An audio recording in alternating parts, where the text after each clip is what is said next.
नमस्ते, मेरा नाम है हर्षिता और आप देख रहे हैं दी लल्लन टॉक। मुंबई के 2 अस्पतालों में पीएम केयर्स के तहत बने अगवा वेंटिलेटर्स पर जब कोरोना के मरीजों को रखा गया तो भी मरीज सांस नहीं ले पा रहे थे। ऐसे कुल 81 वेंटिलेटर गड़बड़ निकले और दोनों अस्पतालों ने इन्हें बनाने वाली कंपनी से इन्हें वापस ले जाने को कहा। ये तो रही छोटी बात, अब जानते हैं पूरा मामला। मुंबई के जेजे अस्पताल और सेंट जॉर्ज अस्पताल में पीएम केयर्स के तहत बनाए गए अगवा वेंटिलेटर एक एनजीओ ने दान में दिए। अब मुंबई मिरर में प्रकाशित खबर बताती है कि मई के महीने में डोनेट की गई इन मशीनों से कोरोना के मरीजों को कोई मदद नहीं मिल रही है। सेंट जॉर्ज में आए 39 वेंटिलेटर और जेजे अस्पताल में गए 42 वेंटिलेटर खराब निकले।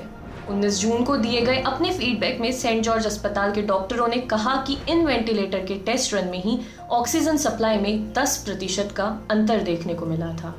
एक वेंटिलेटर तो पावर सप्लाई देने में 5 मिनट के अंदर ही फेल हो गया और जब आईसीयू के मरीजों को इन अगवा वेंटिलेटर पर डाला गया तो उसके भीतर का ऑक्सीजन लेवल आशा के अनुरूप नहीं बढ़ा। 100% पर भी अगवा वेंटिलेटर को सेट करने के बाद मरीजों का ऑक्सीजन लेवल 86% के ऊपर नहीं बढ़ रहा था, लेकिन जैसे ही मरीजों को दूसरे वेंटिलेटरों पर डाला गया उनका ऑक्सीजन लेवल तुरंत सुधरने लगा। आइए जानते हैं इस मामले पर वेंटिलेटर बनाने वाली कंपनी का क्या कहना है। बनाने वाली कंपनी है अगवा हेल्थ केयर। मुंबई मिरर को इस मुद्दे पर तो कंपनी ने अभी तक कोई रिप्लाई नहीं दिया है, लेकिन पिछले हफ्ते दिए अपने एक बयान में कंपनी ने कहा है कि उनके वेंटिलेटर बिल्कुल ठीक है और आईसीयू के पेशेंट्स के लिए एकदम मुफीद है। अपने बयान में अगवा हेल्थ केयर ने कहा है कि सेंट जॉर्ज अस्पताल को जब ये वेंटिलेटर दिए गए तो उन्होंने इसके अपग्रेडेड वर्जन की मांग की जिसमें बहुत कुछ ऑटोमेटिक है, यानी अगवा ने नहीं माना कि उनका वेंटिलेटर खराब है। क्या है इस अगवा वेंटिलेटर की कहानी, आइए जानते हैं।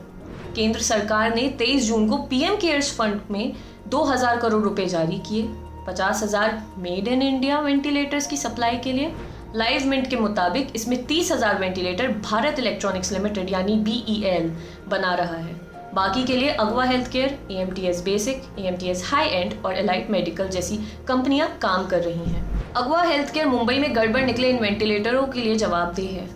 एम्स दिल्ली के न्यूरो सर्जन डॉक्टर दीपक अग्रवाल और रोबोटिक इंजीनियर प्रोफेसर दिवाकर वैश्य ने मिलकर इसे बनाया है, इसलिए दोनों के सरनेम के शुरुआती अक्षरों को मिलाकर यानी AG और VA अगवा शब्द बना है।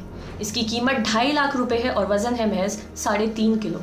हाँ, सरकार की एक समिति ने ही कहा था कि इन वेंटिलेटरों का इस्तेमाल आईसीयू के मरीजों के लिए नहीं हो सकता है। हफपोस्ट इंडिया की रिपोर्ट के मुताबिक 1 जून 2020 को सरकार की तरफ से नियुक्त की गई डॉक्टरों की एक समिति ने सरकार से कहा था कि ये वेंटिलेटर खरीदिए, लेकिन आईसीयू के लिए इन्हें हाई एंड वेंटिलेटर यानी अच्छी क्वालिटी वाले वेंटिलेटर का रिप्लेसमेंट मत मानिए।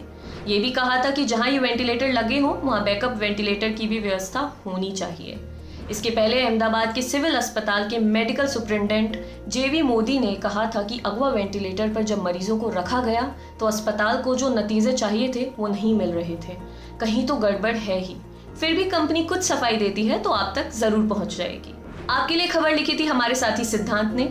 अगर आप ये वीडियो फेसबुक पर देख रहे हैं तो हमारे पेज को लाइक करें और अगर यूट्यूब पर देख रहे हैं तो हमारे चैनल को सब्सक्राइब करें। देखते रहिए दी लल्लन टॉक।